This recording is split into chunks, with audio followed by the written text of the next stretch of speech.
ਇੱਕ ਬਿੰਦੂ ਤੋਂ ਚੱਲਿਆ ਹੈਗਾ ਤੇ ਇਹਨੇ ਵੱਡਾ ਬਬਲ ਬਣਾ ਲਿਆ ਹੈਗਾ। ਬਬਲ ਦੇ ਵਿੱਚ ਇਹਦਾ ਭੈਣਾਂ, ਭਰਾ, ਚਾਚੇ ਆ, ਤਾਏ ਆ, ਪਿੰਡ ਆ, ਦੇਸ਼ ਆ, ਸਾਰਾ ਵਰਲਡ ਹੈਗਾ। ਸਾਰਾ ਕੁਝ ਇਹਦੇ ਸਪੇਸ ਦੇ ਵਿੱਚ ਕੋਈ ਵੀ ਚੀਜ਼ ਬਣਾਉਣੀ ਹੈ ਮਾਇਆ ਦੀ ਤਾਂ ਉਹਦੇ ਲਈ ਸਪੇਸ ਚਾਹੀਦਾ ਹੈ, ਉਹਦੇ ਲਈ ਆਕਾਸ਼ ਚਾਹੀਦਾ ਹੈਗਾ। ਤੇ ਉਸ ਆਕਾਸ਼ ਦੇ ਵਿੱਚ ਹੀ ਇਹ ਜਿਹੜਾ ਸਾਰਾ ਸਿਸਟਮ ਚੱਲ ਰਿਹਾ ਹੈਗਾ। ਤੇ ਇਸ ਕਰਕੇ ਉਸ ਆਕਾਸ਼ ਨੂੰ ਜਦੋਂ ਇਹ ਪੀ ਜਾਂਦਾ ਹੈ ਫਿਰ ਪੀਤਾਂਬਰ ਬਣ ਜਾਂਦਾ ਹੈ। ਵਾਹਿਗੁਰੂ ਜੀ ਕਾ ਖਾਲਸਾ, ਵਾਹਿਗੁਰੂ ਜੀ ਕੀ ਫਤਿਹ। ਗੌੜੀ ਬੈਰਾਗਣ।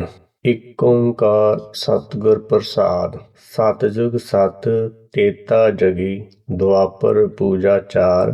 तीनों जुग तीनों दृढ़, कल केवल नाम आधार।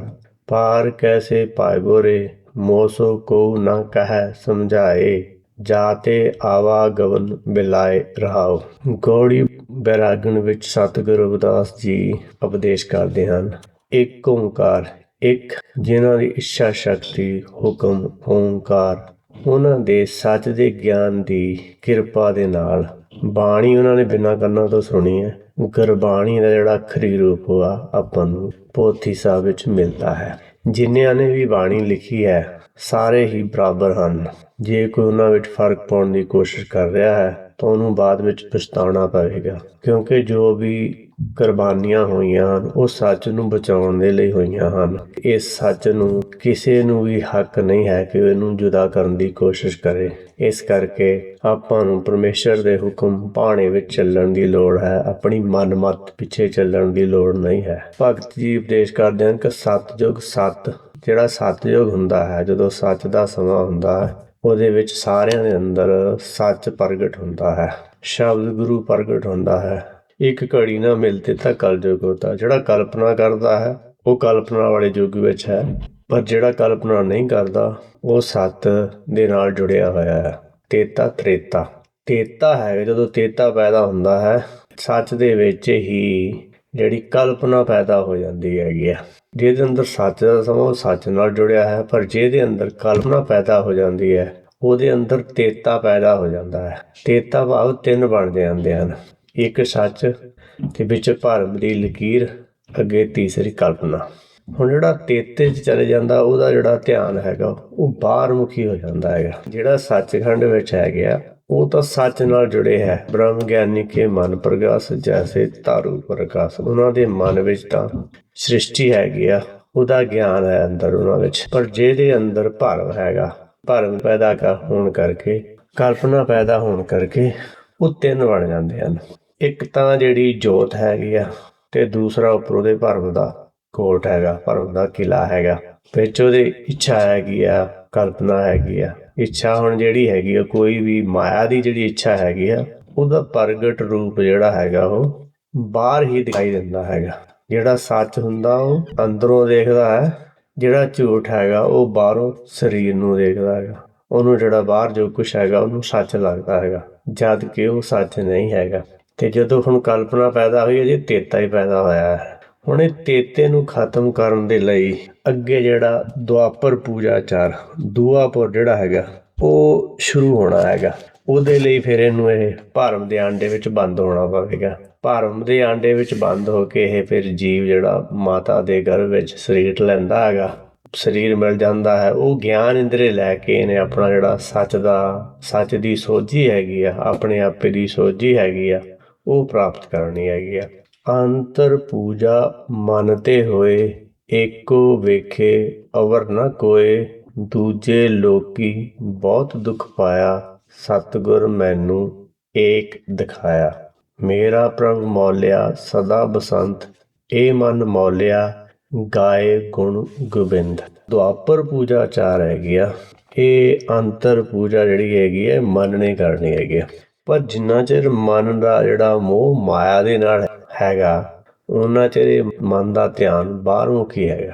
ਪਰ ਜਦੋਂ ਇਹ ਬਾਹਰਮੁਖੀ ਧਿਆਨ ਤੋਂ ਅੰਤਰਮੁਖੀ ਭਾਵ ਆਪਣੇ ਆਪੇ ਦਾ ਗਿਆਨ ਲੈਣਾ ਸ਼ੁਰੂ ਕਰਦਾ ਹੈਗਾ ਤਾਂ ਇਹਦੀ ਅੰਤਰੀ ਪੂਜਾ ਸ਼ੁਰੂ ਹੁੰਦੀ ਹੈ, ਤਾਂ ਦੁਆਪਰ ਪੂਜਾ ਚਾਰ ਸ਼ੁਰੂ ਹੁੰਦੀ ਹੈ। ਹੁਣ ਉਹਦੇ ਵਿੱਚ ਇਹਨੇ ਕਰਨਾ ਕੀ ਹੈਗਾ, ਕਹਿੰਦੇ ਤੀਨੋਂ ਯੁੱਗ ਤੀਨੋਂ ਦ੍ਰਿੜੇ, ਕਲ ਕੇਵਲ ਨਾਮ ਆਧਾਰ। ਤਿੰਨੋਂ ਯੁੱਗ ਜਿਹੜੇ ਹੈਗੇ ਆ, ਤ੍ਰੇਤਾ ਦੁਆਪਰ ਕਲਯੁਗ। ਹੁਣ ਜਿਹੜਾ ਤ੍ਰੇਤਾ ਤੇ ਦੁਆਪਰ ਤੇ ਕਲਯੁਗ ਇਹ ਤਿੰਨੇ ਭਰਮ ਦੇ ਆਂਡੇ ਵਿੱਚ ਬੰਦ ਹੈਗੇ ਆ। ਜਿਹੜਾ ਸਤਿਯੁਗ ਸੱਤ ਹੈਗਾ, ਉਹਨਾਂ ਦੇ ਅੰਦਰ ਤਾਂ ਆਦਿ ਸੱਚ, ਜੁਗਾਦਿ ਸੱਚ, ਹੈ ਵੀ ਸੱਚ, ਨਾਨਕ ਹੋਸੀ ਵੀ ਸੱਚ। ਉਹਨਾਂ ਦੇ ਅੰਦਰ ਤਾਂ ਪਹਿਲਾਂ ਵੀ ਸੱਚ ਸੀ, ਹੁਣ ਵੀ ਸੱਚ ਹੈਗਾ ਤੇ ਫੇਰ ਵੀ ਸੱਚ ਹੀ ਰਹਿਣਾ ਹੈਗਾ। ਪਰ ਜਿਹੜੇ ਭਰਮ ਦੇ ਆਂਡੇ ਵਿੱਚ ਬੰਦ ਹੋ ਜਾਂਦੇ ਹੈਗੇ ਆ, ਉਹਨਾਂ ਨੂੰ ਫਿਰ ਇਹ ਤਿੰਨਾਂ ਯੁੱਗਾਂ ਦਾ, ਤ੍ਰੇਤਾ, ਦੁਆਪਰ ਤੇ ਕਲਯੁਗ ਦਾ ਗਿਆਨ ਲੈਣਾ ਪੈਂਦਾ ਹੈਗਾ।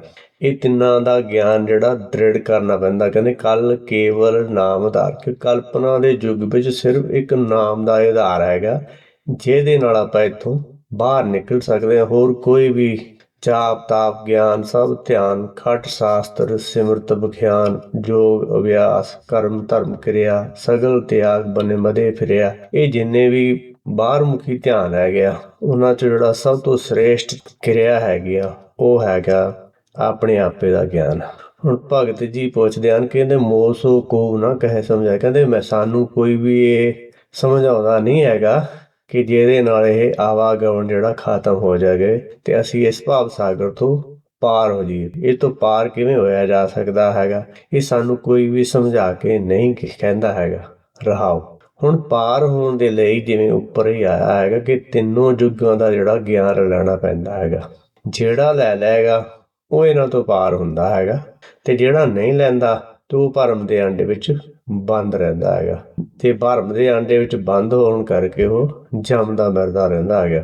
ਬਹੁ ਵਿਧ ਧਰਮ ਨਿਰੂਪੀਐ, ਕਰਤਾ ਦੀਸੈ ਸਭ ਲੋਏ, ਕਵਨ ਕਰਮ ਤੇ ਛੂਟੀਏ, ਜੇ ਸਾਧੇ ਸਭ ਸਿੱਧ ਹੋਏ, ਕਰਮ ਅਕਰਮ ਵਿਚਾਰੀਐ, ਸੰਕਾ ਸੁਨੀ ਵੇਦ ਪੁਰਾਨ, ਸੰਸਾ ਸਦ ਹਿਰਦੇ ਵਸੇ, ਕੌਣ ਹਿਰੇ ਅਭਿਮਾਨ। ਭਗਤ ਜੀ ਉਪਦੇਸ਼ ਕਰਦੇ ਹਨ ਕਿ ਬਹੁਤ ਤਰੀਕਿਆਂ ਨਾਲ ਜਿਹੜੀ ਧਰਮ ਦੀ ਵਿਆਖਿਆ ਲੋਕ ਕਰਦੇ ਹਨ। ਆਪ ਆਪਣੀ ਬੁੱਧ ਹੈ ਜੇਤੀ, ਬਰਨਤ ਭਿੰਨ ਭਿੰਨ ਤੋਹਿ ਤੇਤੀ। ਬਹੁਤ ਤਰੀਕਿਆਂ ਨਾਲ ਕਰਦੇ ਹਨ। ਕੋਈ ਕਹਿੰਦਾ ਮੂਰਤੀ ਵਿੱਚ ਹੈਗਾ, ਕੋਈ ਕਹਿੰਦਾ ਮਸਜਿਦ ਵਿੱਚ ਹੈਗਾ, ਕੋਈ ਕਹਿੰਦਾ ਗੁਰਦੁਆਰੇ ਵਿੱਚ ਹੈਗਾ, ਕੋਈ ਕਹਿੰਦਾ ਚਰਚ ਵਿੱਚ ਹੈਗਾ। ਪਰ ਕਹਿੰਦੇ ਸਾਨੂੰ ਤਾਂ ਕਰਤਾ ਹੀ ਸਾਰੇ ਪਾਸੇ ਦੀਦਾ, ਕਿ ਕਰਤਾ ਦੀਆਂ ਹੀ ਜੋਤਾਂ ਦੀਦੀਆਂ ਹਨ। ਸਭ ਮੈਂ ਜੋਤ, ਜੋਤ ਹੈ ਸੋਏ, ਤਿਸ ਦੇ ਚਾਨਣ ਸਭ ਮੈਂ ਚਾਨਣ ਹੋਏ। ਸਾਰਿਆਂ ਦੇ ਵਿੱਚ ਸੱਚ ਦੀ ਹੀ ਜੋਤ ਹੈ, ਉਸ ਜੋਤ ਦੇ ਚਾਨਣ ਦੇ ਨਾਲ ਹੀ ਸਾਰਿਆਂ ਦਾ ਜਿਹੜਾ ਇਹ ਫਿਜ਼ੀਕਲ ਬੋਡੀ ਚੱਲ ਫਿਰ ਰਿਹਾ। ਕਹਿੰਦੇ ਸਾਨੂੰ ਤਾਂ ਇਹੋ ਹੀ ਦੀਦਾ ਹੈਗਾ। ਉਹ ਕਿਹੜਾ ਕਰਮ ਹੈਗਾ ਜਿਹਦੇ ਨਾਲ ਛੁੱਟਿਆ ਜਾ ਸਕਦਾ ਹੈਗਾ, ਉਹ ਕਿਹਨੂੰ ਸਾਧਨਾ ਹੈ ਤੇ ਜਿਹਦੇ ਨਾਲ ਸੋਝੀ ਹੁੰਦੀ ਹੈਗੀ। ਹੁਣ ਇੱਕ ਪਾਸੇ ਕਰਮ ਧਰਮ ਹੈਗਾ, ਇੱਕ ਪਾਸੇ ਧਰਮ ਕਰਮ ਹੈਗਾ। ਕਰਮ ਧਰਮ ਜਿਹੜਾ ਹੈਗਾ ਉਹਨੂੰ ਗੁਰਬਾਣੀ ਪਾਖੰਡ ਮੰਨਦੀ ਹੈ। ਕਹਿੰਦੇ ਕਰਮ ਧਰਮ ਪਾਖੰਡ ਜੋ ਦਿਸੇ, ਤਿੰਨ ਜਮ ਜਾਗਾਤੀ ਲੂਟੇ। ਹੁਣ ਜਿਹੜਾ ਆਪਾਂ ਸਰੀਰ ਦੇ ਨਾਲ ਕੋਈ ਵੀ ਸੇਵਾ ਕਰਦੇ ਹਾਂ, ਕੋਈ ਜੋੜੇ ਸਾਫ਼ ਕਰਦਾ ਹੈ, ਕੋਈ ਲੰਗਰ ਦੀ ਸੇਵਾ ਕਰਦਾ ਹੈ, ਜਾਂ ਕੋਈ ਦੂਸਰਿਆਂ ਨੂੰ ਭੋਜਨ ਖਿਲਾਉਂਦਾ ਹੈਗਾ, ਲੰਗਰ ਛਕਾਉਂਦਾ ਹੈਗਾ, ਇਹ ਸਾਰੀਆਂ ਸੇਵਾਵਾਂ ਜਿਹੜੀਆਂ ਹੈਗੀਆਂ ਠੀਕ ਹਨ। ਪਰ ਸਭ ਤੋਂ ਉੱਤਮ ਸੇਵਾ ਜਿਹੜੀ, ਸਭ ਤੋਂ ਉੱਤਮ ਹਰ ਕੀ ਕਥਾ। ਪਰ ਜਿਹੜਾ ਹਰ ਹੈਗਾ ਆਪਣਾ ਮੂਲ, ਉਹਦੀ ਕਥਾ ਜਿਹੜੀ ਉਹ ਸਾਰਿਆਂ ਤੋਂ ਉੱਤਮ ਹੈਗੀ ਹੈ। ਭਵ ਸਾਗਰ ਤੋਂ ਪਾਰ ਕਰਨਾ ਹੈ ਤਾਂ ਉਹਦੇ ਲਈ ਆਪਾਂ ਨੂੰ ਹਰ ਕੀ ਕਥਾ ਨੂੰ ਸਮਝਣਾ ਪਵੇਗਾ। ਤੇ ਜਿਹੜਾ ਧਰਮ ਕਰਮ ਹੈਗਾ, ਕਬੀਰਾ ਜਹਾਂ ਗਿਆਨ ਤੈ ਧਰਮ ਹੈ, ਜਹਾਂ ਝੂਠ ਤੈ ਪਾਪ, ਜਹਾਂ ਲੋਭ ਤੈ ਕਾਲ ਹੈ, ਜਹਾਂ ਖਿਮਾ ਤੈ ਆਪ। ਜਿਸ ਧਰਮ ਤੋਂ ਸੱਚ ਦਾ ਗਿਆਨ ਮਿਲਦਾ ਹੈ, ਆਤਮ ਗਿਆਨ ਮਿਲਦਾ ਹੈ, ਬ੍ਰਹਮ ਗਿਆਨ ਮਿਲਦਾ ਹੈ, ਉਹ ਧਰਮ ਹੈਗਾ। ਤੇ ਜਿੱਥੇ ਸੰਸਾਰੀ ਇੱਛਾ ਦੀ ਪੂਰਤੀ ਦੀਆਂ ਗੱਲਾਂ ਹੈਗੀਆਂ, ਉਹ ਝੂਠ ਹੈਗਾ ਤੇ ਉਹ ਹੁਕਮ ਦਾ ਵਿਰੋਧ ਹੈਗਾ। ਕਿਉਂਕਿ ਜਿੱਥੇ ਲੋਭ ਹੈਗਾ ਤੇ ਉੱਥੇ ਕਲਪਨਾ ਹੈਗੀ ਆ, ਤੇ ਜਿੱਥੇ ਖਿਮਾ ਹੈਗੀ ਆ ਤਾਂ ਉੱਥੇ ਪਰਮੇਸ਼ਰ ਆਪ ਹੁੰਦਾ ਹੈ, ਹੁਕਮ ਆਪ ਹੁੰਦਾ ਹੈ। ਕਿਉਂਕਿ ਜਿਹੜੀ ਕਲਪਨਾ ਹੀ ਹੈਗੀ ਆ ਉਹ ਕਾਲ ਹੈਗੀ ਆ। ਤੇ ਹੁਣ ਜਿਹੜਾ ਆਵਾਗਮਨ ਹੈਗਾ, ਜਿਹੜਾ ਫਿਜ਼ੀਕਲ ਸਰੀਰ ਹੈਗਾ, ਆਤਮਾ ਤੇ ਪਾਇਆ ਹੋਇਆ ਕੱਪੜਾ ਹੈਗਾ, ਇਹਦਾ ਕਾਲ ਹੈਗਾ। ਇਸ ਸਮੇਂ ਵੱਧ ਆਪਾਂ ਨੂੰ ਇਹ ਦੇਹੀ ਮਿਲੀ ਹੈਗੀ ਆ ਸੱਚ ਨੂੰ ਸਮਝਣ ਦੇ ਲਈ, ਤੇ ਇਹਦਾ ਜਿਹੜਾ ਕਾਲ ਹੈਗਾ ਇਹਨੇ ਇੱਕ ਦਿਨ ਖਤਮ ਹੋ ਜਾਣਾ ਹੈਗਾ। ਚਾਰ ਆਈ ਜੋਬਨ ਹਾਰਿਆ, ਕਿਉਂਕਿ ਇਹਨੂੰ ਜਰਾ ਰੋਗ ਹੈਗਾ, ਜੋਬਨ ਇੱਕ ਦਿਨ ਉਹ ਹਾਰ ਜਾਣਾ ਹੈਗਾ। ਆਵਾਗਮਨ ਕੀ ਹੈਗਾ? ਜਿਹੜਾ ਆਵਾਗਮਨ ਹੈਗਾ, ਆਤਮਾ ਦੇ ਅੰਦਰ ਅਗਿਆਨਤਾ ਹੋਣ ਦੇ ਕਰਕੇ ਉਹ ਬਾਹਰਮੁਖੀ ਧਿਆਨ ਹੋ ਜਾਂਦਾ ਹੈਗਾ, ਤਾਂ ਸਰੀਰਾਂ ਦੇ ਨਾਲ ਜੁੜ ਜਾਂਦੀ ਹੈ, ਉਹਦੀ ਅਟੈਚਮੈਂਟ ਹੋ ਜਾਂਦੀ ਹੈਗੀ। ਤੇ ਉਹ ਅਟੈਚਮੈਂਟ ਦੇ ਕਰਕੇ ਹੀ ਉਹ ਮੁੜ ਮੁੜ ਕੇ ਜਨਮ ਲੈਂਦੀ ਰਹਿੰਦੀ ਹੈਗੀ ਆ। ਤੇ ਇਸ ਕਰਕੇ ਹੁਣ ਜਿਹੜਾ ਸੱਚ ਕਰਮ ਹੈਗਾ, ਜਿਹੜਾ ਧਰਮ ਕਰਮ, ਜਿਹੜਾ ਧਰਮ ਦੇ ਅਨੁਸਾਰ, ਜਿਹੜਾ ਸੱਚ ਦੇ ਅਨੁਸਾਰ ਜਾਂ ਗੁਰਬਾਣੀ ਦੇ ਉਪਦੇਸ਼ ਅਨੁਸਾਰ ਜਿਹੜਾ ਆਪਾਂ ਨੂੰ ਕੰਮ ਕਰਨ ਲਈ ਕਿਹਾ ਹੈਗਾ ਕਿ ਪ੍ਰਾਣੀ ਤੂੰ ਆਇਆ ਲਾਹਾ ਲੈਣ, ਲੱਗਿਆ ਕਿਤ ਕਪਕੜੇ, ਸਭ ਮੁਕਦੀ ਚੱਲੀ ਰਹਿਣ ਜੀਓ। ਹੁਣ ਇਹ ਜਿਹੜਾ ਸਮਾਂ ਤਾਂ ਖਤਮ ਹੋ ਜਾਣਾ ਹੈਗਾ, ਪਰ ਤੂੰ ਸੱਚ ਨੂੰ ਸਮਝਣ ਆਇਆ ਹੈਗਾ।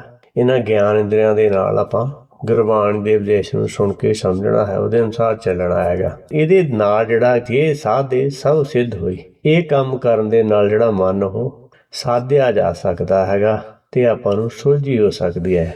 ਮਨ ਅਸਾਧ ਸਾਧੇ ਜਨ ਕੋਈ, ਅਚਰ ਚਰੇ ਤਾਂ ਨਿਰਮਲ ਹੋਈ। ਗੁਰਮੁਖ ਇਹ ਮਨ ਲਿਆ ਸਵਾਰ, ਹਉਮੈ ਵਿੱਚੋਂ ਤਜੇ ਵਿਕਾਰ। ਹੁਣ ਜਿਹੜਾ ਮਨ ਹੈਗਾ ਇਹ ਅਸਾਧ ਹੈਗਾ। ਅਸਾਧ ਕਾਹਤੇ ਹੈਗਾ?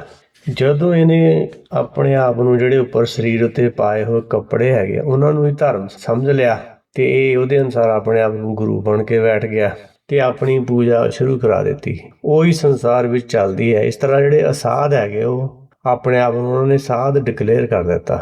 ਪਰ ਜਦੋਂ ਗੁਰਬਾਣੀ ਦੱਸਦੀ ਹੈਗੀ ਹੈ ਕਿ ਮਾਨੁਖ ਕੀ ਟੇਕ ਬਿਰਥੀ ਸਭ ਜਾਨ, ਦੇਵਨ ਕੋ ਏਕੇ ਭਗਵਾਨ, ਕਿ ਮਨੁੱਖ ਦੀ ਟੇਕ ਉਹ ਸਾਰੀ ਬਿਰਥੀ ਹੈਗੀ ਆ, ਉਹ 'ਚੋਂ ਕੁਛ ਹਾਸਲ ਹੋਣ ਵਾਲਾ ਨਹੀਂ ਹੈਗਾ ਤੇ ਦੇਣ ਵਾਲਾ ਇੱਕੋ ਇੱਕ ਪਰਮੇਸ਼ਰ ਹੈਗਾ।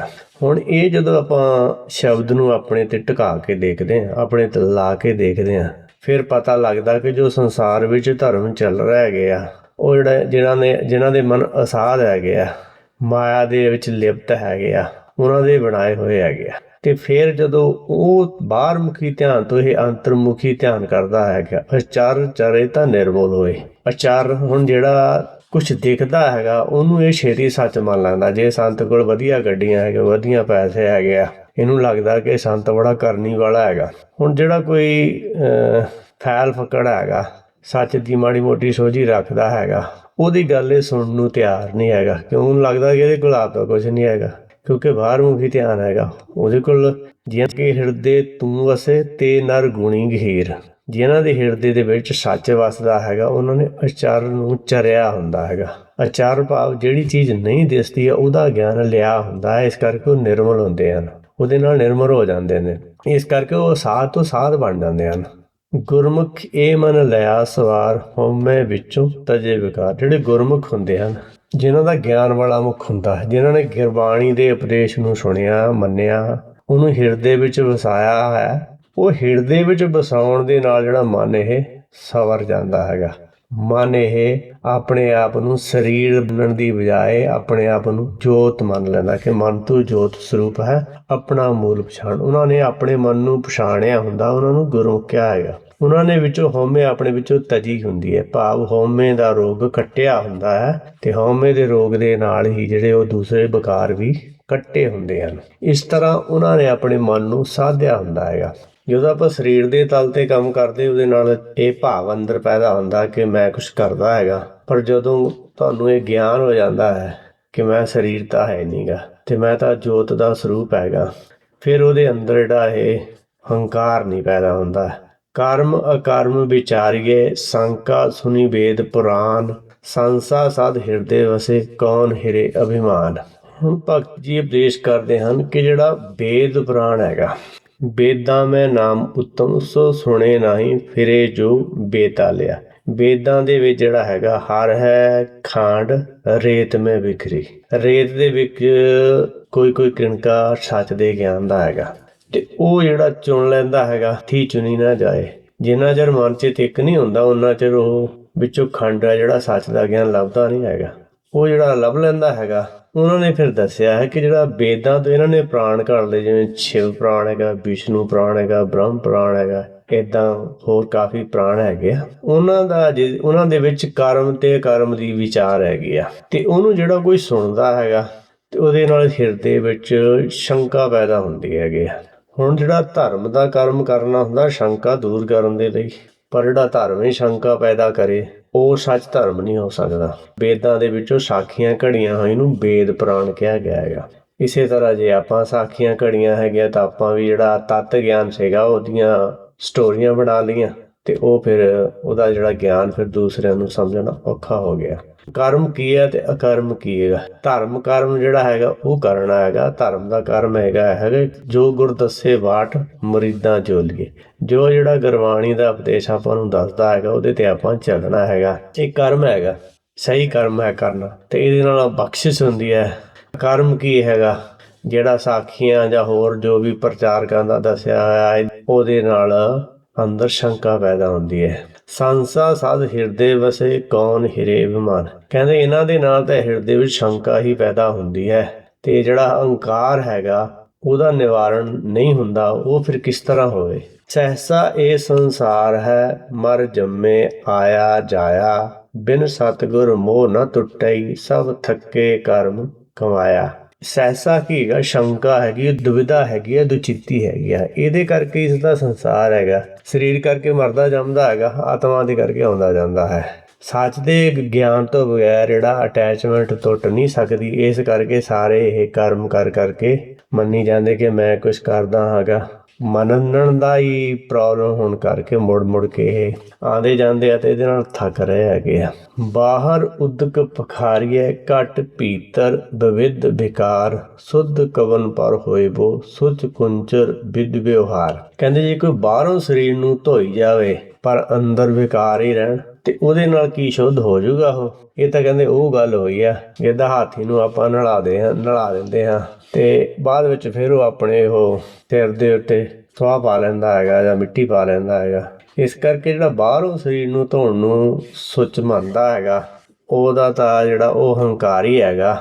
ਤੇ ਉਹ ਦੂਸਰਿਆਂ ਵਿੱਚ ਵੀ ਇਹੋ ਹੀ ਪ੍ਰਚਾਰ ਕਰਦਾ ਹੈ ਕਿ ਸਵੇਰੇ ਉੱਠ ਕੇ ਨਹਾਓ ਤੇ ਇੰਨੇ ਵਜੇ ਆਹ ਕਰੋ ਤੇ ਇੰਨੇ ਵਜੇ ਇਹ ਕਰੋ। ਪਰ ਉਹਦੇ ਨਾਲ ਜੇ ਕਿਸੇ ਦੇ ਵਿਕਾਰ ਨਹੀਂ ਗਏ ਤਾਂ ਇਹਦਾ ਮਤਲਬ ਜਿਹੜਾ ਇਹ ਤਰੀਕਾ ਹੈ ਉਹ ਗਲਤ ਹੈਗਾ। ਨੋਰਮਲ ਜੋ ਕੋਈ ਕਰ ਰਿਹਾ ਉਹ ਠੀਕ ਹੈ, ਪਰ ਜੇ ਕਿਸੇ ਨੇ ਗੁਰਬਾਣੀ ਨੂੰ ਸਮਝਣਾ ਹੈ ਤਾਂ ਉਹਨੂੰ ਇਹਦੇ ਤੋਂ ਉੱਪਰ ਉੱਠਣਾ ਪਵੇਗਾ। ਇਸ ਗੱਲ ਨੂੰ ਸਮਝਣਾ ਪਵੇਗਾ ਕਿ ਬਾਹਰੋਂ ਜਿਹੜਾ ਨਹਾਉਣਾ ਉਹਨੂੰ ਪਿੰਡਾ ਧੋਣ ਕਿਹਾ ਗਿਆ ਹੈਗਾ।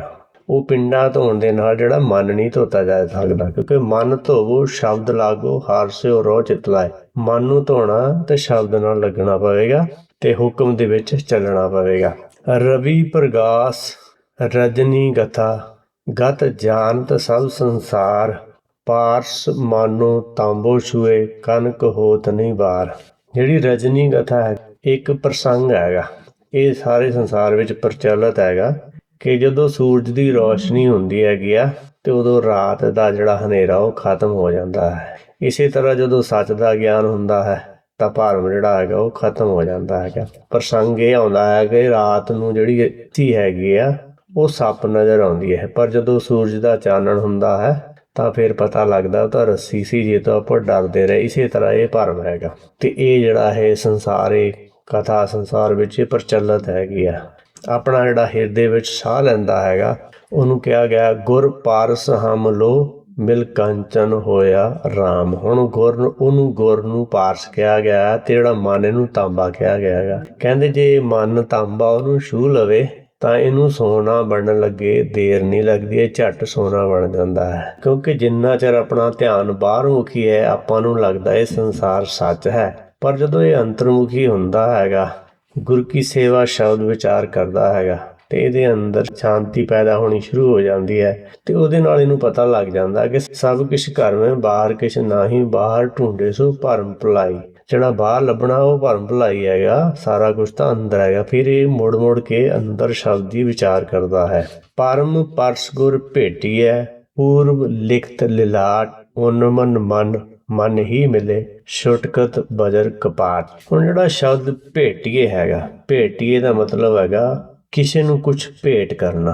ਹੁਣ ਆਪਾਂ ਗੁਰਦੁਆਰੇ ਜਾਂਦੇ ਹਨ ਤੇ ਆਪਾਂ ਪੁੱਛਦੇ ਹਾਂ ਕਿ ਗੁਰਬਾਣੀ ਦਾ ਜੇ ਕੋਈ ਅਖੰਡ ਪਾਠ ਕਰਾਉਂਦਾ ਜਾਂ ਸੁਖਮਨੀ ਸਾਹਿਬ ਦਾ ਪਾਠ ਕਰਾਉਂਦਾ ਹੈ, ਪੁੱਛਦੇ ਭੇਟਾ ਕਿੰਨੀ ਹੈਗੀ ਆ। ਉਹ ਭੇਟਾ ਜਿਹੜੀ ਹੈਗੀ ਆ ਉਹਨੂੰ ਗੁਰਬਾਣੀ ਵਿੱਚ ਸ਼ਬਦ ਭੇਟੀਏ ਆਉਂਦਾ ਹੈਗਾ। ਹੁਣ ਜਦੋਂ ਆਪਾਂ ਜਿਹੜਾ ਗੁਰਬਾਣੀ ਨੂੰ ਛੱਡ ਕੇ ਜਿਹੜਾ ਬਾਹਰ ਮਾਇਆ ਦੀਆਂ ਚੀਜ਼ਾਂ ਨੂੰ ਸੱਚ ਮੰਨ ਲਿਆ ਤੇ ਆਪਾਂ ਮਾਇਆ ਭੇਟੀ ਕਰਨੀ ਸ਼ੁਰੂ ਕਰ ਦਿੱਤੀ ਆਪਣੇ ਗੁਰੂ ਨੂੰ।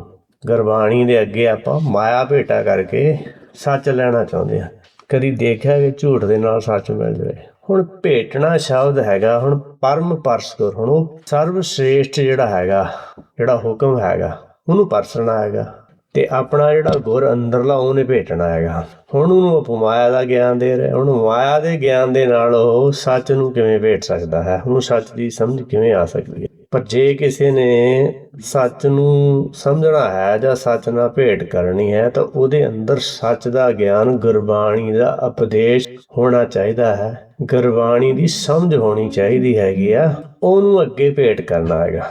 ਤੇ ਜਿਹੜਾ ਇਹ ਭੇਟਾ ਲੈ ਕੇ ਜਾਓ, ਭੇਟੇ ਸਿਓ ਜਾਵੋ ਸੱਚ ਸਮਾਵੋ ਤਾਪਤ ਲੇਖੇ ਭਾਈ, ਮਹਿਲੀ ਜਾਏ ਪਾਵੋ ਖਸਮੇ ਭਾਵੋ ਰੰਗ ਸਿਓ ਰਲੀਆਂ ਮਾਣੇ, ਮਰਨ ਨਾ ਮੰਦਾ ਲੋਕਾਂ ਆਖੀਐ ਜੇ ਕੋ ਮਰ ਜਾਣੇ।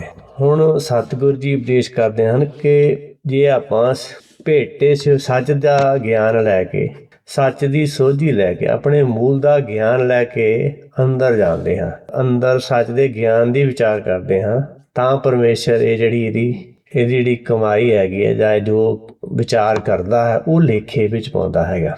ਇਹ ਵਿਚਾਰ ਕਰਦਾ ਹੈ, ਉਹ ਭੇਟਾ ਲੈ ਕੇ ਅੰਦਰ ਹਿਰਦੇ ਵਿੱਚ ਆਉਂਦਾ ਹੈਗਾ। ਹੁਣ ਆਪਾਂ ਤਾਂ ਬਾਹਰ ਹੀ ਭੇਟਾ ਚੜਾਈ ਜਾਂਦੇ ਹਾਂ, ਮਾਇਆ ਦੀ ਭੇਟਾ।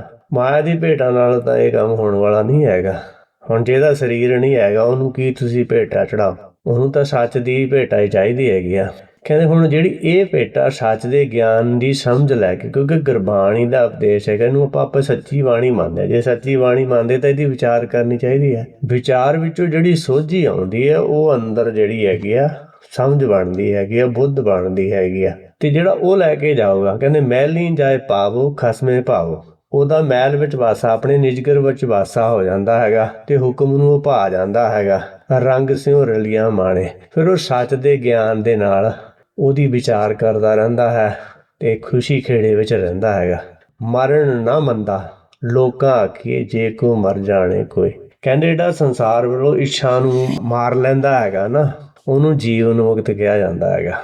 ਜੇ ਕੋ ਮਰ ਜਾਣ, ਜੇ ਇਹੋ ਜਿਹਾ ਕਹਿੰਦੇ ਮਰ ਜਾਣਾ ਕੋਈ ਜਾਣ ਲੈਂਦਾ, ਇਸ ਮਰਨ ਨੂੰ ਜਿਹੜਾ ਜਾਣ ਲੈਂਦਾ ਹੈ ਉਹ ਜੀਵਦੇ ਜੀ ਜੀਵਨ ਮੁਕਤ ਹੋ ਜਾਂਦਾ ਹੈਗਾ। ਉਹ ਜੰਮਣ ਮਰਨ ਦੇ ਚੱਕਰ ਤੋਂ ਬਾਹਰ ਹੋ ਜਾਂਦਾ ਹੈ। ਤੇ ਕਹਿੰਦੇ ਮਰਨਾ ਮੁਨਸਾ ਸੂਰਿਆ ਹੱਕ ਹੈ, ਜੇ ਹੋਏ ਮਰਨ ਪਰਵਾਣੋ, ਸੂਰੇ ਸਈ ਆਗੇ ਆਖੀਐ ਦਰਗਹਿ ਪਾਵੈ ਸਾਚੀ ਮਾਣੋ, ਦਰਗਹਿ ਮਾਣ ਪਾਵੈ ਪਤ ਸਿਓ ਜਾਵੈ, ਆਗੈ ਦੁੱਖ ਨਾ ਲਾਗੈ, ਕਰ ਏਕ ਧਿਆਵੈ ਤਾਂ ਫਲ ਪਾਵੈ, ਜਿਤ ਸੇਵੀਏ ਭਉ ਭਾਗੈ, ਉੱਚਾ ਨਹੀਂ ਕਹਿਣਾ ਮਨ ਮੈਂ ਰਹਿਣਾ, ਆਪੇ ਜਾਣੇ ਜਾਣੋ, ਮਰਨਾ ਮਨਸਾ ਸੂਰਿਆ ਹੱਕ ਹੈ, ਜੇ ਹੋਏ ਮਰੈ ਪਰਵਾਣੋ। ਹੁਣ ਅਸਲੀ ਮਰਨਾ ਜਿਹੜਾ ਗੁਰਬਾਣੀ ਮੰਨਦੀ ਹੈਗੀ ਆ, ਉਹ ਕਹਿੰਦੇ ਉਹ ਹਰੇਕ ਦਾ ਹੱਕ ਹੈਗਾ, ਪਰ ਉਹ ਸੂਰਮੇ ਹੁੰਦੇ ਨੇ। ਕਹਿੰਦੇ ਜਾ ਕੋ ਹਰ ਰੰਗ ਲਾਗੋ ਇਸ ਯੁੱਗ ਮੈਂ, ਸੋ ਕਹੀਏ ਤਹਿ ਸੂਰਾ। ਜਿਹਨੂੰ ਸੱਚ ਦਾ ਰੰਗ ਲੱਗਿਆ ਹੁੰਦਾ ਹੈ, ਜਿਹੜਾ ਗੁਰਬਾਣੀ ਦੇ ਉਪਦੇਸ਼ ਨੂੰ ਸੁਣਦਾ ਮੰਨਦਾ, ਉਹਦੇ ਅਨੁਸਾਰ ਚੱਲਦਾ ਹੈ ਭਾਣੇ ਵਿੱਚ, ਉਹ ਅਸਲੀ ਸੂਰਮਾ ਹੈਗਾ, ਉਹਨੂੰ ਸੂਰਮਾ ਮੰਨਦੀ ਹੈਗੀ ਗੁਰਬਾਣੀ। ਪਰ ਆਪਾਂ ਸੰਸਾਰੀ ਲੜਾਈਆਂ ਨੂੰ ਲੜਨ ਵਾਲਿਆਂ ਨੂੰ ਹੀ ਸੂਰਮੇ ਮੰਨੀ ਜਾਂਦੇ ਆ, ਉਹਨਾਂ ਨੂੰ ਸ਼ਹੀਦ ਕਹੀ ਜਾਂਦੇ ਹਨ। ਇਸ ਤਰ੍ਹਾਂ ਆਪਾਂ ਗੁਰਬਾਣੀ ਦਾ ਵਿਰੋਧ ਕਰ ਰਹੇ ਹੈਗੇ ਆ। ਗੁਰਬਾਣੀ ਇਸ ਮਰਨ ਨੂੰ ਪ੍ਰਵਾਨ ਮੰਨਦੀ ਹੈ। ਇਹ ਮਰਨੇ ਨੂੰ, ਜਿਹੜਾ ਆਪਣਾ ਸੰਸਾਰ ਦੀਆਂ ਇੱਛਾਵਾਂ ਨੂੰ ਮਾਰ ਕੇ ਹੁਕਮ ਵਿੱਚ ਚੱਲਣਾ, ਇਹਨੂੰ ਪ੍ਰਵਾਨ ਮੰਨਦੀ ਹੈ। ਅਸਲੀ ਸੂਰੇ ਉਹ ਹੈਗੇ ਜਿਹਨਾਂ ਨੇ ਆਪਣੇ ਮਨ ਨੂੰ ਮਾਰਿਆ ਹੈਗਾ ਤੇ ਦਰਗਹਿ ਵਿੱਚ, ਸੱਚਖੰਡ ਵਿੱਚ ਉਹਨਾਂ ਨੂੰ ਮਾਣ ਮਿਲਦਾ ਹੈਗਾ ਤੇ ਉਹ ਦਰਗਹਿ ਵਿੱਚ ਮਾਣ ਪਾਉਂਦੇ ਹਨ, ਸੱਚਖੰਡ ਵਿੱਚ ਮਾਣ ਪਾਉਂਦੇ ਹਨ, ਹਿਰਦੇ ਵਿੱਚ ਟਿਕ ਜਾਂਦੇ ਹਨ ਤੇ ਉਹਨਾਂ ਨੂੰ ਫਿਰ ਦੁੱਖ ਨਹੀਂ ਲੱਗਦਾ। ਉਹ ਸਾਰਾ ਕੁਛ ਹੁਕਮ ਦੇ ਵਿੱਚ ਹੀ ਧਿਆਨ ਰੱਖਦੇ ਹਨ ਤੇ ਸੱਚ ਦਾ ਫਲ ਜਿਹੜਾ ਹੈਗਾ, ਗਿਆਨ ਪਦਾਰਥ, ਨਾਮ ਪਦਾਰਥ ਉਹਨਾਂ ਨੂੰ ਮਿਲ ਜਾਂਦਾ ਹੈਗਾ ਤੇ ਉਹਦੀ ਸੇਵਾ ਕਰਦੇ ਹਨ ਤੇ ਉਹਨਾਂ ਦਾ ਜਿਹੜਾ ਭਾਵ ਹੈਗਾ, ਡਰ ਖਤਮ ਹੋ ਜਾਂਦਾ ਹੈਗਾ। ਉਹ ਕਿਸੇ ਨੂੰ ਉੱਚਾ ਨਹੀਂ ਕਹਿੰਦੇ, ਮਨ ਦੇ ਅੰਦਰ ਹੀ ਰਹਿੰਦੇ ਤੇ ਆਪੇ ਸਾਰਾ ਕੁਛ ਆਪਣੇ ਆਪ ਨੂੰ ਜਾਣਨ ਦੀ ਕੋਸ਼ਿਸ਼ ਕਰਦੇ ਹਨ। ਇਹ ਜਿਹੜਾ ਮਰਨਾ ਹੈਗਾ, ਇਹ ਸੂਰਮਿਆਂ ਦਾ ਇਹ ਹੱਕ ਹੈਗਾ। ਜਿਹੜੇ ਸੂਰਮੇ ਹੁੰਦੇ ਹਨ ਉਹਨਾਂ ਨੂੰ ਇਹ ਸੱਚ ਦੀ ਸਮਝ ਆਉਂਦੀ ਹੈ ਤੇ ਉਹ ਇਹ ਮਰਨਾ ਮਰਦੇ ਹਨ ਤੇ ਇਸ ਕਰਕੇ ਉਹ ਪ੍ਰਵਾਨ ਹੋ ਜਾਂਦੇ ਹਨ। ਬਾਕੀ ਜਿਹੜਾ ਸੰਸਾਰੀ ਚੀਜ਼ਾਂ ਪਿੱਛੇ ਮਰਨਾ ਹੈਗਾ, ਉਹ ਕੋਈ ਗੁਰਬਾਣੀ ਨੂੰ ਮਰਨਾ ਨਹੀਂ ਮੰਨਦੀ ਹੈਗੀ, ਉਹਨੂੰ ਕੋਈ ਸ਼ਹੀਦ ਨਹੀਂ ਮੰਨਦੀ ਹੈਗੀ। ਪਰਮ ਪਰਸ ਗੁਰ ਭੇਟੀਏ ਪੂਰਬ ਲਿਖਤ ਲਲਾਟ, ਉਨਮਨ ਮਨ ਮਨ ਹੀ ਮਿਲੇ ਛੁਟਕਤ ਬਜਰ ਕਪਾਟ। ਹੁਣ ਭੇਟਾ ਤਾਂ ਆ ਗਈ ਸੀ ਵੀ ਸੱਚ ਦਾ ਜਿਹੜਾ ਗੁਰਬਾਣੀ ਦਾ ਉਪਦੇਸ਼ ਹੈਗਾ, ਉਹਦੀ ਜਿਹੜੀ ਵਿਚਾਰ ਕਰਨੀ ਹਿਰਦੇ ਵਿੱਚ, ਉਹਨੂੰ ਕਿਹਾ ਗਿਆ ਕਿ ਪਰਮ ਪਰਸ ਗੁਰ। ਹੁਣ ਜਿਹੜਾ ਪਰਮੇਸ਼ਰ ਹੈਗਾ, ਸ਼ਬਦ ਗੁਰੂ ਹੈਗਾ ਜੀ, ਉਹਦੇ ਨਾਲ ਪਰਸਣਾ ਹੈਗਾ, ਇਹ ਭੇਟਾ ਹੋਣੀ ਚਾਹੀਦੀ ਹੈ। ਗੁਰਬਾਣੀ ਦੇ ਸ਼ਬਦ ਦੀ ਵਿਚਾਰ ਹਿਰਦੇ ਵਿੱਚ ਕਰਨੀ ਚਾਹੀਦੀ ਹੈਗੀ ਆ, ਤਾਂ ਆਪਣੀ ਭੇਟਾ ਹੈਗੀ ਆ, ਤਾਂ ਆਪਾਂ ਪਰਸਨ ਹੈਗੇ। ਦਰਸ਼ਨ ਪਰਸਨ ਸਰਸਨ ਹਰਸਨ ਰੰਗੀ ਰੰਗੀ ਕਰਤਾਰੀ ਰੇ। ਹੁਣ ਜਿਹੜਾ ਦਰਸ਼ਨ ਹੈਗਾ ਅੰਤਰੀ ਪ੍ਰੇਮ ਪ੍ਰਾਪਤੀ ਦਰਸ਼ਨ। ਹੁਣ ਜੇ ਅੰਦਰ ਪ੍ਰੇਮ ਪੈਦਾ ਹੋ ਗਿਆ ਤਾਂ ਦਰਸ਼ਨ ਹੋ ਰਿਹਾ ਹੈਗਾ। ਪਰਸਨ ਹੁੰਦਾ ਜਦੋਂ ਆਪਾਂ ਅੰਦਰ ਸ਼ਬਦ ਦੀ ਵਿਚਾਰ ਕਰਦੇ ਹਾਂ, ਫਿਰ ਜਿਹੜਾ ਸੱਚ ਹੁੰਦਾ ਪ੍ਰੈਜੈਂਟ ਹੁੰਦਾ ਤਾਂ ਹਮੇਸ਼ਾ ਹੀ ਪ੍ਰੈਜੈਂਟ, ਪਰ ਆਪਾਂ ਨੂੰ ਉਹਦਾ ਗਿਆਨ ਨਹੀਂ ਹੈ। ਪਰ ਜਿਵੇਂ ਜਿਵੇਂ ਆਪਾਂ ਸ਼ਬਦ ਦੀ ਵਿਚਾਰ ਕਰਦੇ ਹਾਂ ਤੇ ਆਪਣੇ ਅੰਦਰ ਇਹ ਜਿਹੜਾ ਵਿਸ਼ਵਾਸ ਪੈਦਾ ਹੋ ਜਾਂਦਾ ਹੈ ਕਿ ਆਪਾਂ ਬਿਲਕੁਲ ਸੱਚ ਦੇ ਸਾਹਮਣੇ ਹੁੰਦੇ ਹਾਂ। ਜਾ ਕੇ ਮਨ ਗੁਰ ਕੀ ਪ੍ਰਤੀਤ ਤਿਸ ਜਨ ਆਵੈ ਹਰ ਪ੍ਰਭ ਚੀਤ। ਜਾ ਕੇ ਮਨ ਵਿਸ਼ਵਾਸ ਪ੍ਰਭ ਆਇਆ ਤਤ ਗਿਆਨ ਤਿਸ ਮਨ ਪ੍ਰਗਟਾਇਆ। ਜਿਹਦੇ ਮਨ ਵਿੱਚ ਵਿਸ਼ਵਾਸ ਆ ਜਾਂਦਾ ਹੈ ਉਹਦੇ ਅੰਦਰ ਫਿਰ ਸੱਚ ਦਾ ਗਿਆਨ ਪ੍ਰਗਟ ਹੋ ਜਾਂਦਾ। ਫਿਰ ਉਹਨੂੰ ਪਤਾ ਲੱਗ ਜਾਂਦਾ ਹੈ ਸਤਿਗੁਰੂ ਫਰਮਾਇਆ ਕਾਰੀ ਇਹ ਕਰਿਓ ਗੁਰੂ ਦੁਆਰੇ ਹੋਏ ਕੇ ਸਾਹਿਬ ਸੰਭਾਲਿਓ। ਸਾਹਿਬ ਸਦਾ ਹਜ਼ੂਰ ਹੈ ਭਰਮ ਕੇ ਛੌੜ ਕੱਟ ਕੇ ਅੰਤਰੀ ਜੋਤ ਧਰਿਓ। ਹਰ ਕਾ ਨਾਮ ਅੰਮ੍ਰਿਤ ਹੈ ਦਾਰੂ ਇਹ ਲਾਇਓ। ਕਿਉਂਕਿ ਗੁਰੂਦੁਆਰਾ ਜਿਹੜਾ ਹੈਗਾ ਹਿਰਦਾ ਆਕਾਸ਼, ਉਹਨੂੰ ਗੁਰੂਦੁਆਰਾ ਕਿਹਾ ਗਿਆ ਕਿ ਉੱਥੇ ਸ਼ਬਦ ਦੀ ਵਿਚਾਰ ਕਰਨੀ ਹੈਗੀ ਆ, ਉੱਥੇ ਸੱਚ ਦੇ ਗਿਆਨ ਦੀ ਵਿਚਾਰ ਕਰਨੀ ਹੈਗੀ ਆ। ਤੇ ਜਦੋਂ ਵਿਚਾਰ ਕਰਦੇ ਹਾਂ ਉਦੋਂ ਆਪਾਂ ਪਰਮ ਗੁਰ ਦੇ ਨਾਲ ਹੀ ਜੁੜੇ ਹੁੰਦੇ ਹਨ ਤੇ ਉਹਦੇ ਨਾਲ ਇਹ ਵਿਚਾਰ ਹੁੰਦੀ ਹੈ। ਪੂਰਬ ਲਿਖਤ, ਹੁਣ ਜਿਹਨੇ ਇਹ ਹਿਰਦੇ ਵਿੱਚ ਲਿਖਿਆ ਹੁੰਦਾ ਹੈਗਾ ਕਿ ਮੈਂ ਸੱਚ ਨੂੰ ਸਮਝਣਾ ਹੈਗਾ, ਸਤ ਸੰਤੋਖ ਹੋਵੇ ਅਰਦਾਸ ਤਾਂ ਸੁਣ ਸੱਦ ਬਹਾਲੇ ਪਾਸ। ਹੁਣ ਜੇ ਅੰਦਰ ਸੱਚੇ ਗਿਆਨ ਨੂੰ ਸਮਝਣ ਦੀ ਇੱਛਾ ਹੋਵੇ ਤਾਂ ਉਹਨੂੰ ਕੋਡ ਬਿਠਾਲਦਾ ਹੈਗਾ, ਤਾਂ ਉਹ ਪਰਮ ਪਰਸ ਗੁਰ ਨੂੰ ਭੇਟਦਾ ਹੈਗਾ ਜਾਂ ਉਹਦੇ ਨਾਲ ਜੁੜਦਾ ਹੈਗਾ। ਹੁਣ ਪੂਰਬ ਲਿਖਤ ਲਲਾਟ ਦਾ ਮਤਲਬ ਹੈਗਾ ਕਿ ਉਹਦੇ ਅੰਦਰ ਇੱਛਾ ਇਹੋ ਹੀ ਹੁੰਦੀ ਹੈ ਕਿ ਮੈਂ ਸੱਚ ਨੂੰ ਸਮਝਣਾ ਹੈਗਾ, ਤੇ ਜਿਹੜਾ ਉਸ ਇੱਛਾ ਨੂੰ ਲੈ ਕੇ ਜਾਊਗਾ ਤਾਂ ਹੀ ਉਹ ਪਰਮ ਪਰਸ ਗੁਰ ਨੂੰ ਭੇਟੂਗਾ। ਭੇਟਣ ਦਾ ਮਤਲਬ ਹੁੰਦਾ ਜੁੜਨਾ।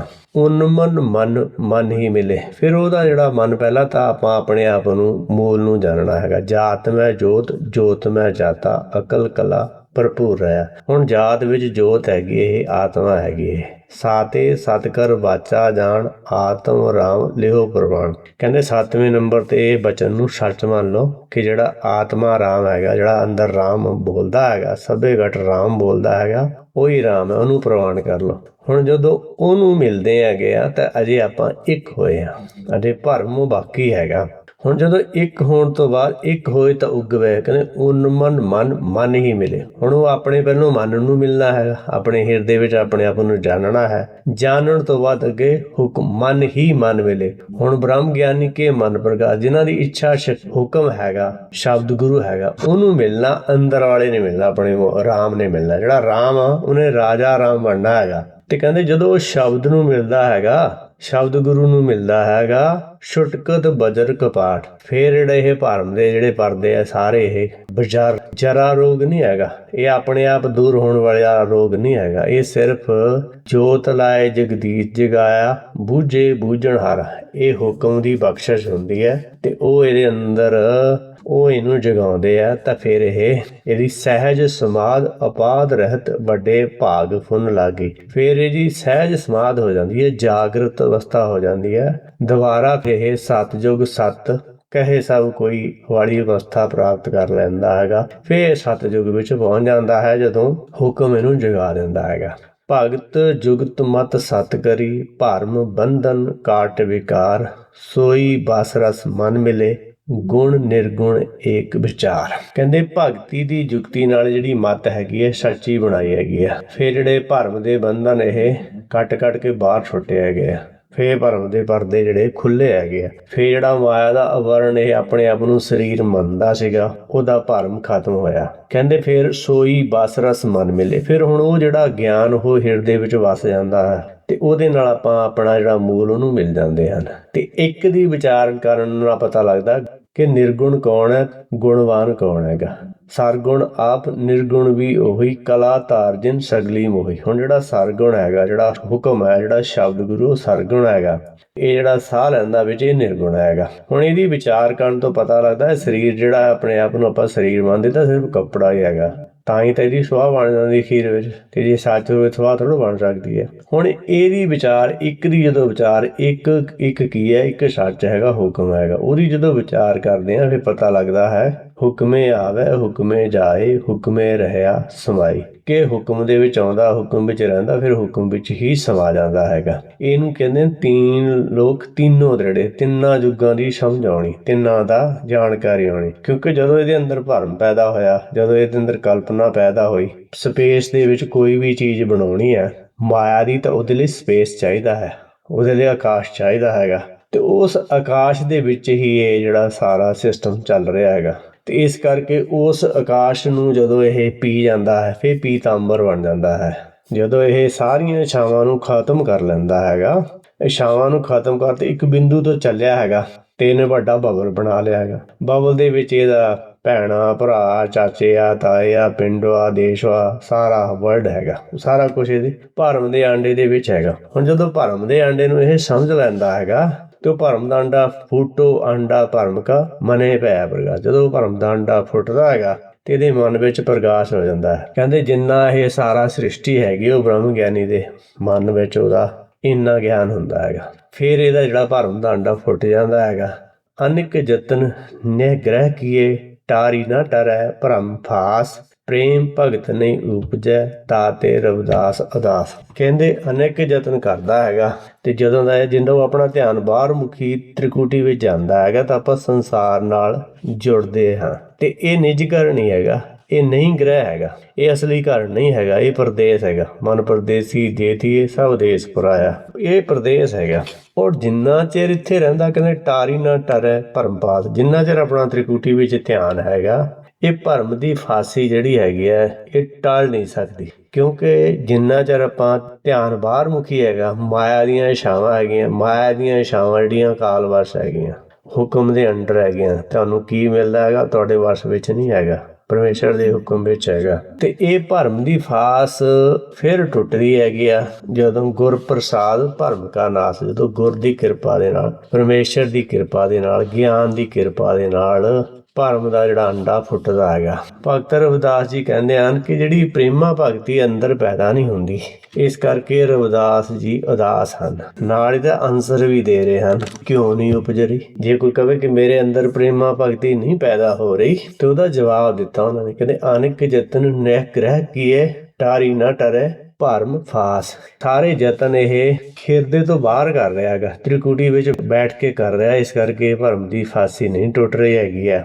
ਤੇ ਇਸ ਕਰਕੇ ਜੇ ਭਰਮ ਦੀ ਫਾਸੀ ਨੂੰ ਕੱਟਣਾ ਹੈਗਾ ਤਾਂ ਹਿਰਦੇ ਵਿੱਚ ਟਿਕਣਾ ਪਵੇਗਾ। ਪ੍ਰੇਮਾ ਭਗਤੀ ਕਹਿੰਦੇ ਗੁਰ ਕੀ ਮਤੁ ਲੈ ਆਨੇ ਭਗਤ ਬਿਨਾ ਬੋ ਡੂਬੇ ਸਿਆਣੇ। ਹਰ ਕੀ ਭਗਤ ਕਰੋ ਮਨ ਮੀਤ ਨਿਰਮਲ ਹੋਏ ਤਵਾਰੋ ਚੀਤ। ਹੁਣ ਹਰ ਕੀ ਭਗਤੀ ਆ ਜਿਹੜਾ ਆਪਣੇ ਮੂਲ ਨੂੰ ਜਾਣਨਾ ਹੈਗਾ, ਉਹਦੇ ਨਾਲ ਸ਼ਬਦੀ ਵਿਚਾਰ ਕਰਨੀ, ਉਹਦੇ ਨਾਲ ਅੰਦਰ ਪ੍ਰੇਮ ਪੈਦਾ ਹੁੰਦਾ ਹੈਗਾ। ਕਿਉਂਕਿ ਜਦੋਂ ਸਮਝ ਲੱਗਦੀ ਹੈ ਕਿ ਜਿਹੜਾ ਕੁਝ ਸਭ ਕੁਝ ਵੀ ਹੈ ਸਰੀਰ ਨਾਲ ਆਪਾਂ ਕਰ ਰਹੇ ਹਾਂ, ਉਹ ਕਰਨ ਕਰਾਉਣ ਵਾਲਾ ਜਿਹੜਾ ਹਿਰਦੇ ਵਿੱਚ ਬੈਠਾ ਸਾਹ ਲੈਂਦਾ, ਉਹ ਹੁਕਮ ਦੁਆਰਾ ਉਹਨੂੰ ਇਹ ਗਿਆਨ ਇੰਦਰੀ ਮਿਲੇ ਹੈ, ਫਿਜ਼ੀਕਲ ਬਾਡੀ ਮਿਲੀ ਹੈ ਤਾਂ ਕਿ ਉਹ ਆਪਣੇ ਆਪ ਨੂੰ ਸਮਝ ਰਵੇ ਕਿ ਉਹ ਕੌਣ ਹੈਗਾ। ਉਹ ਫਿਜ਼ੀਕਲ ਬਾਡੀ ਨਹੀਂ ਹੈਗਾ, ਉਹ ਸਰੀਰ ਨਹੀਂ ਹੈਗਾ। ਜਦੋਂ ਉਹ ਜਾਣ ਲੱਗਿਆ ਕਿ ਉਹ ਸਰੀਰ ਨਹੀਂ, ਉਹ ਜੋਤ ਹੈਗਾ, ਫਿਰ ਜੋਤ ਦੇ ਵਿੱਚ ਦੇਖਣਾ ਪਏਗਾ ਕਿ ਗਿਆਨ ਜਿਹੜਾ ਹੈਗਾ ਉਹ ਝੂਠ ਦਾ ਹੈ ਕਿ ਸੱਚ ਦਾ ਹੈਗਾ। ਹੋਂ ਵਿੱਚ ਸਚਿਆਰ ਹੋਂ ਵਿੱਚ ਕੁੜਿਆਰ। ਪਹਿਲਾਂ ਤਾਂ ਹਉਮੈ ਦੇ ਵਿੱਚ ਇਹ ਆਪਣੇ ਆਪ ਨੂੰ ਸੱਚਾ ਵੀ ਮੰਨਦਾ ਹੈਗਾ ਤੇ ਝੂਠਾ ਵੀ ਮੰਨਦਾ ਹੈਗਾ। ਤੇ ਇਸੇ ਕਰਕੇ ਕਿਹਾ ਗਿਆ ਹੈ ਕਿ ਹਉਮੈ ਬੂਝੇ ਤਾਂ ਦਰ ਸੂਝੇ ਗਿਆਨ ਵੀ ਹੋਣਾ ਕਥ ਕਥ ਲੂਝੇ। ਕਹਿੰਦੇ ਹਉਮੈ ਨੂੰ ਜੇ ਬੁੱਝਣਾ ਹੈਗਾ ਤਾਂ ਦਰ ਦੀ ਸੋਝੀ ਆਉਣੀ ਹੈਗੀ ਕਿ ਨਿਜ ਘਰ ਕੀ ਹੈਗਾ। ਕਿਉਂਕਿ ਹਉਮੈ ਨਾਵੈ ਨਾਲ ਵਿਰੋਧ ਹੈ। ਜਿਹੜਾ ਹਉਮੈ ਹੈਗੀ ਆ ਉਹਦਾ ਹੁਕਮ ਦੇ ਨਾਲ ਵਿਰੋਧ ਹੈਗਾ। ਹੁਣ ਹਉਮੈ ਕੀ ਹੈ? ਮੇਰੇ ਮਨ ਦੀ ਮਰਜ਼ੀ ਮੇਰਾ ਹਉਮੈ ਹੈਗੀ ਹੈ, ਮੇਰਾ ਹੰਕਾਰ ਹੈਗਾ। ਤੇ ਇਹ ਜਿੰਨਾ ਚਿਰ ਮਨ ਦੀ ਮਰਜ਼ੀ ਹੈ ਤਾਂ ਫਿਰ ਪਰਮੇਸ਼ਰ ਦੀ ਮਰਜ਼ੀ ਨਾਲ ਇਹਦਾ ਟਕਰਾਵ ਹੈਗਾ। ਇਹ ਜਦੋਂ ਪਰਮੇਸ਼ਰ ਦੀ ਮਰਜ਼ੀ ਦੇ ਨਾਲ ਚੱਲਣ ਲੱਗ ਜਾਂਦਾ, ਆਪਣਾ ਮਨ ਦੀ ਮਰਜ਼ੀ ਛੱਡ ਦਿੰਦਾ ਹੈਗਾ। ਮਨ ਵਿੱਚ ਸਤਿਗੁਰ ਕੇ ਪਾਸ ਤੇ ਸੇਵਕ ਕੇ ਕਾਰਜ ਰਾਸ। ਜਦੋਂ ਇਹ ਆਪਣੇ ਮਨ ਦੀ ਮਰਜ਼ੀ ਛੱਡ ਦਿੰਦਾ ਹੈਗਾ ਤੇ ਫਿਰ ਇਹਦੇ ਕਾਰਜ ਜਿਹੜਾ ਇਹ ਸੱਚ ਨੂੰ ਸਮਝਣ ਆਇਆ, ਉਹਦੀ ਇਹਨੂੰ ਸਮਝ ਆਉਣੀ ਸ਼ੁਰੂ ਹੋ ਜਾਂਦੀ ਹੈਗੀ ਆ। ਸਮਝ ਆਉਣਾ ਹੀ ਜਿਹੜਾ ਉਹ ਦਰਸ਼ਨ ਹੈਗਾ। ਅੰਤਰੀ ਪ੍ਰੇਮ ਪ੍ਰਾਪਤੀ ਦਰਸ਼ਨ ਗੁਰਬਾਣੀ ਸੋ ਪ੍ਰੀਤ ਸੋ ਪਾਸਣ। ਹੁਣ ਜਿਹੜਾ ਸੱਚ ਦੀ ਸਮਝ ਆਉਣੀ ਉਹ ਦਰਸ਼ਨ ਹੈਗਾ ਤੇ ਗੁਰਬਾਣੀ ਦੇ ਨਾਲ ਜਿਹੜੀ ਪ੍ਰੀਤ ਪੈਦਾ ਹੋਣੀ ਹੈਗੀ ਉਹ ਪਾਸਣ ਹੈਗਾ। ਜਦੋਂ ਆਪਾਂ ਦਰਸ਼ਨ ਆ ਜੇ ਆਪਾਂ ਸਮਝ ਆਈ ਆ, ਪਾਚਣ ਹੁੰਦਾ ਆਪਾਂ ਜਦੋਂ ਇੱਕ ਦੂਸਰੇ ਦੇ ਨਾਲ ਮਿਲ ਜਾਂਦੇ ਹਨ। ਇਸ ਤਰ੍ਹਾਂ ਜਿਹਨੂੰ ਸਮਝ ਆ ਗਈ ਆ ਉਹੀ ਸੱਚ ਨੂੰ ਮਿਲਦਾ ਹੈ। ਜਿਹਨੂੰ ਝੂਠ ਚੰਗਾ ਲੱਗਦਾ ਉਹ ਝੂਠ ਵਿੱਚ ਧਿਆਨ ਰੱਖਦਾ ਹੈ, ਜਿਹਨੂੰ ਸੱਚ ਚੰਗਾ ਲੱਗਦਾ ਉਹ ਸੱਚ ਵਿੱਚ ਧਿਆਨ ਰੱਖਦਾ ਹੈ। ਜੇ ਕਿਸੇ ਨੂੰ ਗੁਰਬਾਣੀ ਪ੍ਰਤੀ ਕੋਈ ਪ੍ਰਸ਼ਨ ਹੋਵੇ ਤਾਂ ਆਪਣਾ ਕਮੈਂਟ ਛੱਡ ਸਕਦਾ ਹੈ। ਵਾਹਿਗੁਰੂ ਜੀ ਕਾ ਖਾਲਸਾ, ਵਾਹਿਗੁਰੂ ਜੀ ਕੀ ਫਤਿਹ।